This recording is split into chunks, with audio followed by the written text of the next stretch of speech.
can hear the LED is pulsating. See? It's pulsating. It's pulsating 60 cycles per second. That is 220 volt source. Base module. And we have now this.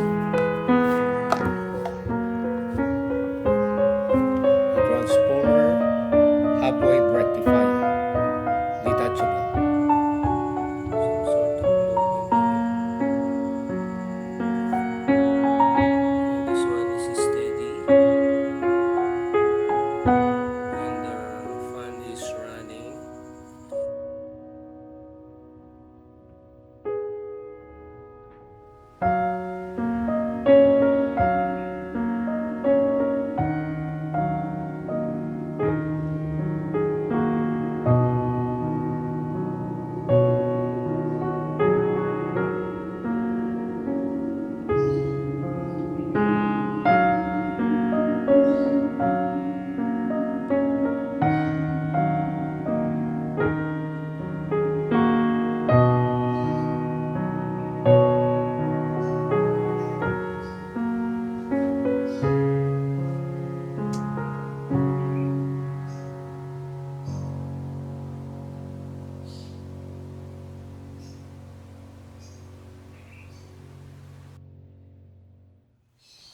Okay, we now come to our new project, and this is now our the new project.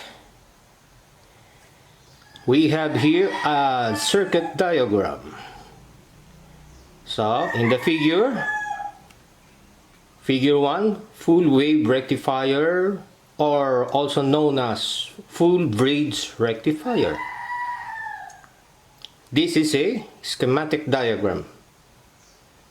So this is now our new project, a full wave rectifier. Before that, what is this rectifier? What is rectifier?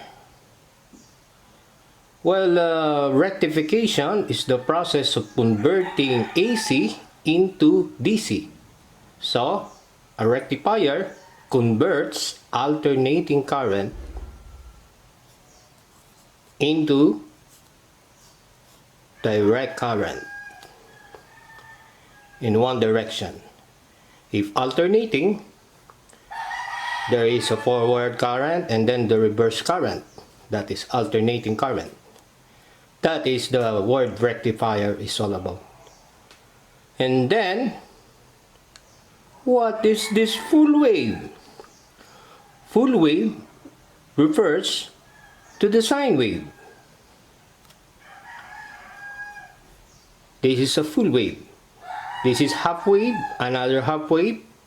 1 cycle per second equals 1 hertz. So this is a full wave. First half wave, second half wave equals full wave. That is full wave rectifier. Now, what is this full bridge rectifier? What is this bridge? Bridge refers to the construction of the rectifier. Like this. It looks like a bridge. A diamond shape. Composed of diode. This diode is used to rectify the AC signal. Usually the diode is used for rectification. That is the purpose of the diode. Now, let us see what are the components used for making the project. We have here a symbol. This. Okay, first this. What is this? This is the supply. AC supply from the electrical company. 220 volts, 60 hertz.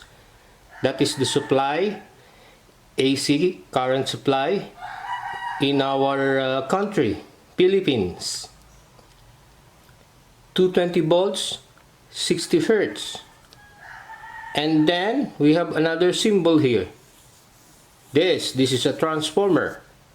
A big coil, iron core, small coil. It means the transformer is a step down transformer from 220 to secondary windings 12 volts.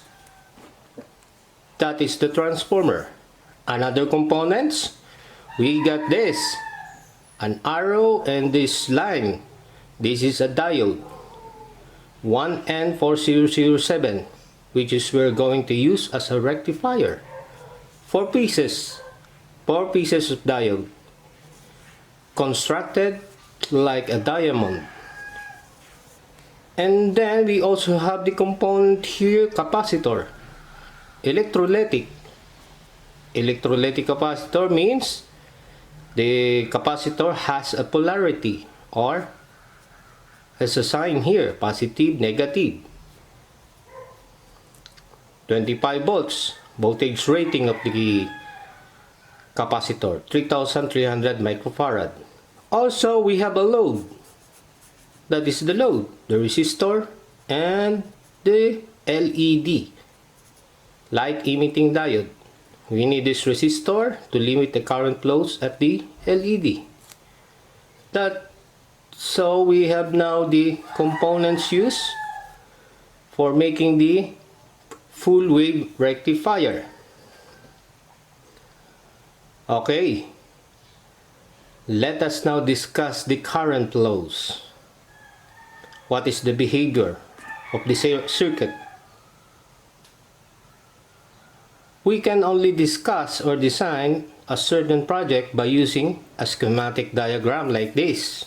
Also, we can discuss by plotting the waveform of each component, the resulting waveform.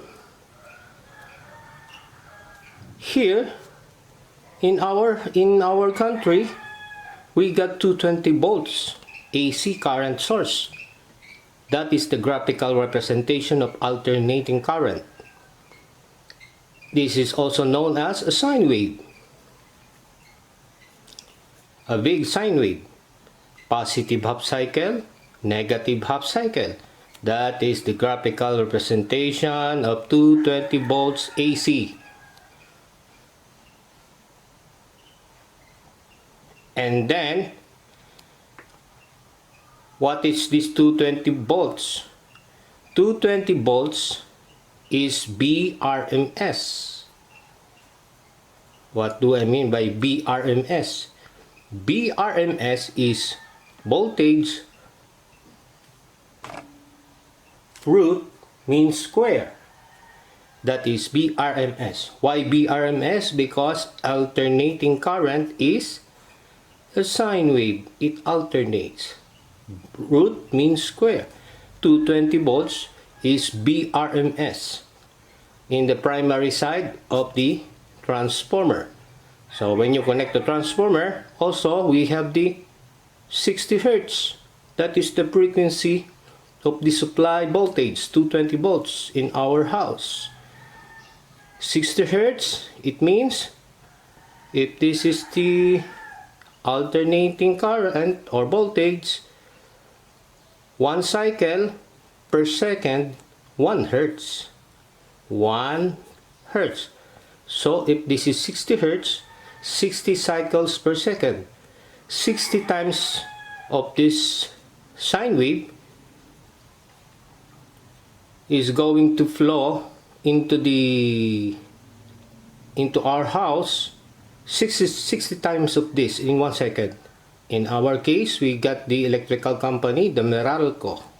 60 times of this sine wave in 1 second we have in our electrical company. We plotted the waveform like this: 0 x-axis in terms of time, voltage y-axis, because this is a period, voltage over a period of time. We plotted the sine wave like that. Here we have 2 cycles. or 2 hertz. 1, 2. 2 cycles equals 2 hertz. Because 1 cycle per second equals 1 hertz. That is now in the primary side. Now is connected to the primary windings of the transformer. So this is now 0 volts, 220. Since this is step down, transformer, a small coil. From a big coil to a small coil. That is the schematic diagram of the transformer. From a big sine wave to a small sine wave, step down. From 220 volts to 12 volts. Now, when the current flows into the coil of the transformer, it induces a voltage. The voltage induced in the secondary will also produce a current, mutual inductance of the transformer. So we have now here the secondary, we got 12 volts. What is this 12 volts? 12 volts is also voltage RMS. RMS, root means square. That is the unit of the 12 volts. Still voltage RMS. So if you buy a transformer, if the rating is 12 volts, it's a 12 volts RMS. So we got now a 12 volts RMS. As I've said, from a big sine wave, it steps down into a small sine wave. This is now our 12 volts. The graphical representation of 12 volts, small sine wave. And then we got the two components here in the sine wave. Positive half cycle, that is this one. And then the negative below, negative half cycle, positive, negative. So it makes this a full wave, still a full wave. Half wave and another half wave, another half wave equals full wave. That is the sine wave of the 12 volts in the secondary. Since this is a sine wave, we get the first half wave, first cycle. During the first cycle, positive half wave, positive cycle, half wave, the transformer now will have a polarity. It becomes now positive here, negative here. During the positive half cycle, this one, current now flows into the node of this rectifier. This is now our rectifier composed of diode. Current will not flow here because this is negative, positive. This is reverse bias. So the current will choose to flow here into the D2, 1N4007. And then into this node. Current will not flow here because this is reverse bias, negative, positive. Because the current flows, the conventional current I'm talking about is from positive to negative. So this is reverse, reverse. They are open. Now, there is a voltage drop for this diode, and that is 0.7 volts.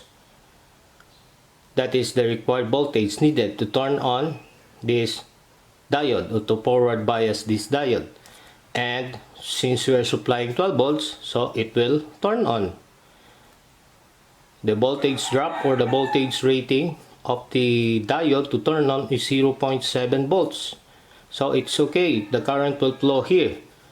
And it has an ampere rating of 1 ampere.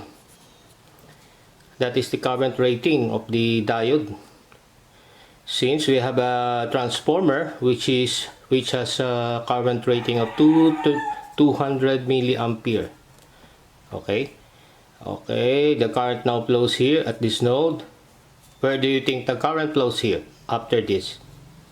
Into the capacitor or into the load? Where do you think the current flows? But before that, what is the resulting waveform after passing the positive half cycle of this sine wave into the rectifier? This is the resulting waveform, positive half cycle. During the positive half cycle, this parabolic shape when passing to the rectifier. And what is the purpose of the capacitor in the circuit? What do you think? Why did I connect a capacitor here? 3300 microfarad, 25 volts electrolytic capacitor. The purpose of the capacitor is to filter the waveform. Where do you think the current flows? Into the capacitor or into the load? What is the purpose of the load? Just to produce or to light the LED. That is the purpose of the load. So we have lights here, an LED lights. Okay? The current flows into the capacitor.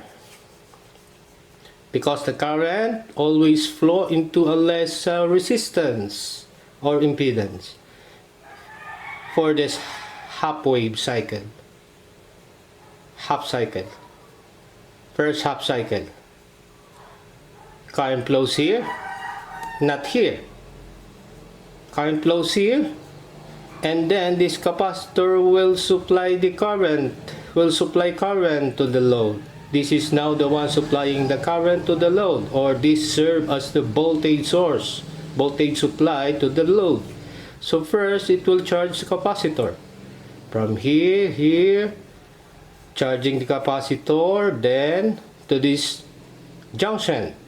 Since we know already this is reverse bias, since the current flows here, this is reverse, so the current now flows in here, D4. This diode, again it rectifies, double rectification. Of course, still the waveform output is this, but we're using two diode rectification from this D2 and to the D4. Then passing to the node, we know this already is reverse bias, so the current flows into the other terminal of the transformer. So we complete a circuit. We completed a circuit. From the secondary to the D2, charging the capacitor to the D4, and then to the other terminal of the transformer secondary windings. That is the first half cycle. Now, what happened to the negative half cycle? Since we have sine wave here. Now, we're using now the negative half cycle of the sine wave. The transformer secondary will now change the polarity or the direction of the current from forward to reverse. The current now is reversing the direction of the current. It becomes now the polarity of the secondary, negative here, positive here, negative, positive. Conventional current flows from positive, so if this is positive, current now flows from here to this node or junction. This D4 now is reverse bias. And the D3 of 1N4027 will forward bias from anode to cathode. Anode positive, cathode negative. Anode refers to the arrow. That is the forward bias of the diode. The current now will going to flow into the capacitor. To this node, charging the capacitor, and then to the next node. And since we know that this is already reverse bias, this one now is forward bias, D5.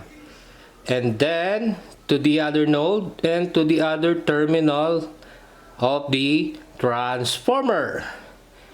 Now we completed the circuit, and that makes this a full wave rectifier because we're now having a 2 output waveform here.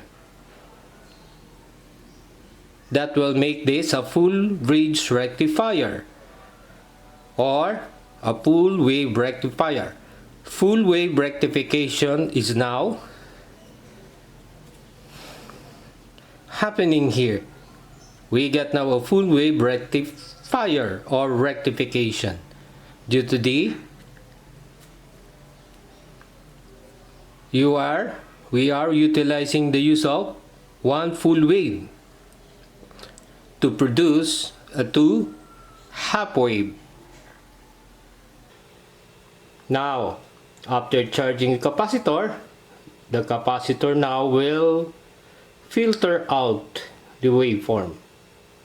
Instead of having a gap here, it filters the gap, and the waveform is like this.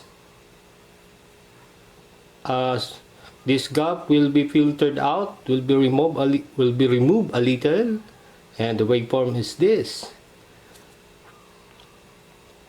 That is now the waveform of the filter capacitor.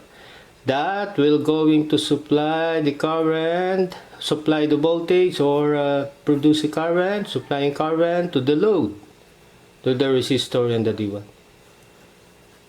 This is the waveform of the rectified signal, and then this is also the waveform produced by the capacitor, or the waveform of the output or of the load. If you are using the 2 cycles, in our example 2 cycles, first cycle, second cycle, we get this waveform for the secondary windings of the transformer, secondary voltage. This is the resulting waveform for the rectifier here. 2 cycle, 1 cycle, 2 cycle, just like 2 times of this rectified output.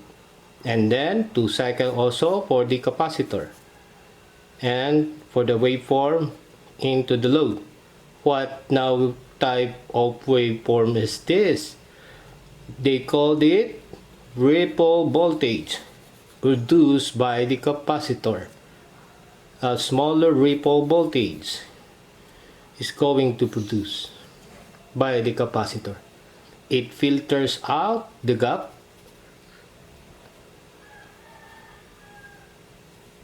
becomes like this. That is the basic operation of the full wave rectifier. A sine wave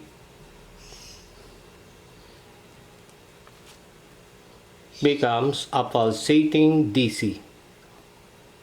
A sine wave, alternating current, converts will now become a pulsating DC. Flows in one direction. That is the purpose of rectifier, to make the alternating current, to convert it into one direction. And it is what they call a rectified output or the waveform. Pulsating direct current. This is still not a pure pure direct current. It's still pulsating. It pulsates, but it's already rectified or filtered by the capacitor.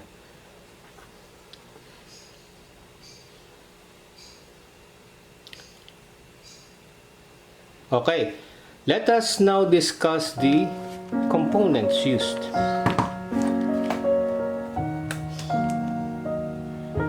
This is the first component, and we know the symbol here, that is the transformer. We get here the transformer. That is the primary side when you buy the transformer, and then we get the secondary side, 0 to 12 volts. Here, I'm using a multiple output transformer. We got different types of voltage rating here, but we're going to use the 0 volts and then the 12 volts. That is the voltage we need, or the voltage rating, just the 12 volts. This is a secondary windings or secondary side of the section of the transformer, 0 to 12 volts. We're going to use primary 0 to 220 volts to secondary.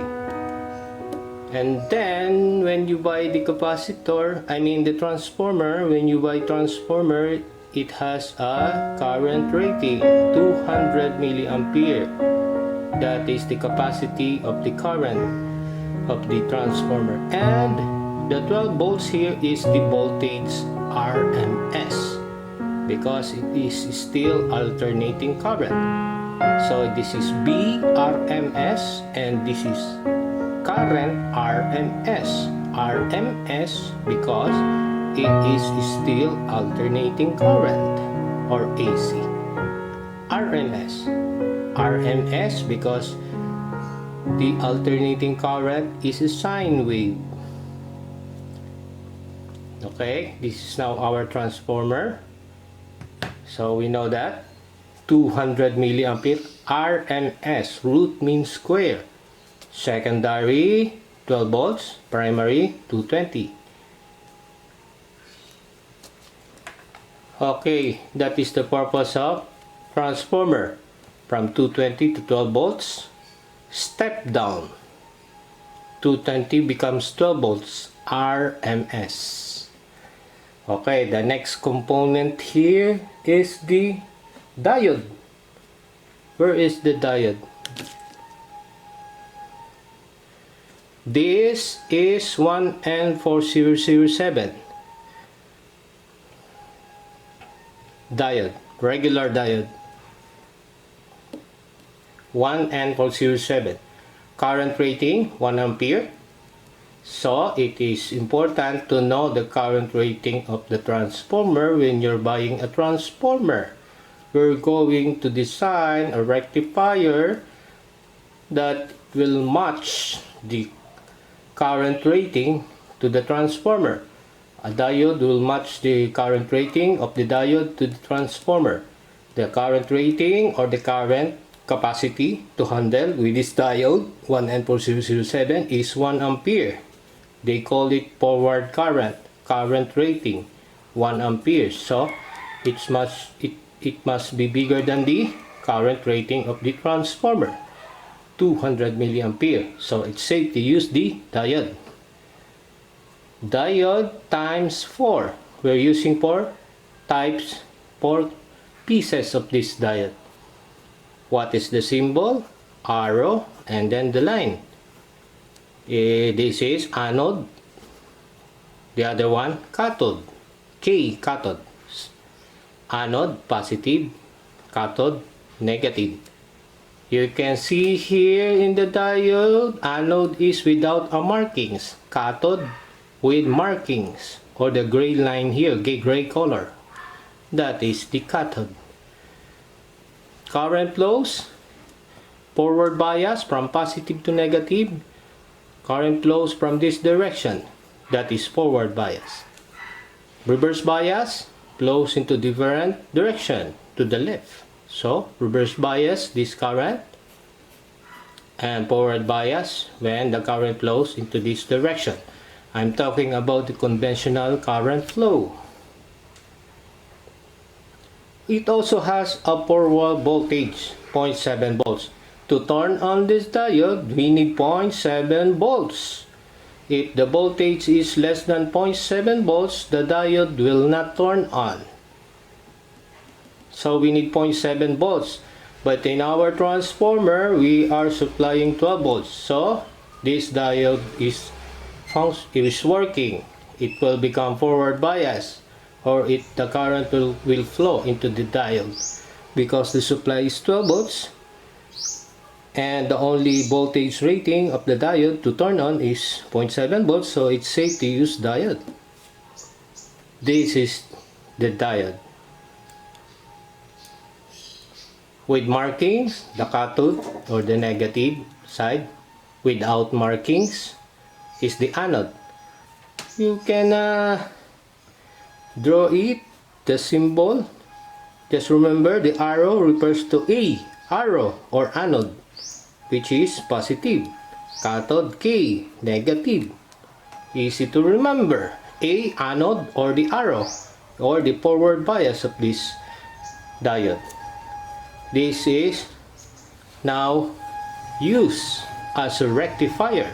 It means it converts the alternating current into one direction, because if the current flows into the other direction, it will not conduct. This is reverse bias, so it only flows into one direction.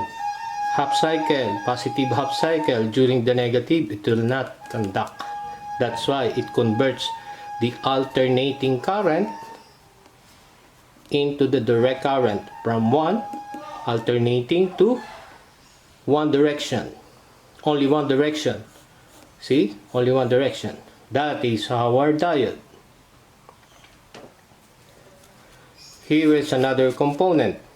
This is a capacitor. This is the capacitor. You can see here the longer leg of the long leg of the capacitor is the positive. Positive, negative, the shorter leg, and also the negative has a markings. There is a markings here. Also we have the value 25 volts, 300 microfarad. That is the value of capacitor. This is electrolytic capacitor. It means it has a polarity. You can connect the positive to positive, negative to negative. Okay? 3,300 microfarad, unit of capacitance, voltage rating. Why did I use 25 volts? Because our secondary is 12 volts. So you need a capacitor that is bigger than the secondary windings of the transformer. If this is 12 volts, you need 25 volts. Okay, let's go back. I just changed the SD card. It's full. So that is the capacitor. What is the symbol? A flat line, and then the curve, flat, positive, the curved line, negative. This is electrolytic capacitor. Positive, negative. That is the symbol of the electrolytic capacitor. 3,300 microfarad, the bigger the capacitance, the smoother the wave. 25 volts, it's okay. It will match to the voltage rating of the capacitor, the transformer, 12 volts. And now, that is our electrolytic capacitor. Let's go into the next component. But before that, let us go back to our schematic diagram. Why do we need resistor here? To limit the current flows at the diode, LED. What is the value of resistor here? We're going to compute for the value of the resistor to limit the current flows at the LED. And this is now our load. So the purpose of the load is to supply or to turn on the light of the LED, or to light the LED. This is the another component we're going to use. What is this? This is a resistor, and the resistor looks like this. It has a color coding. I think you know the color coding of the resistor. And this is the resistor. The value of this resistor is 1 kilo ohms. That is the actual resistor we're going to use. And the symbol is like this. Do you think the resistor, this carbon type, has a polarity?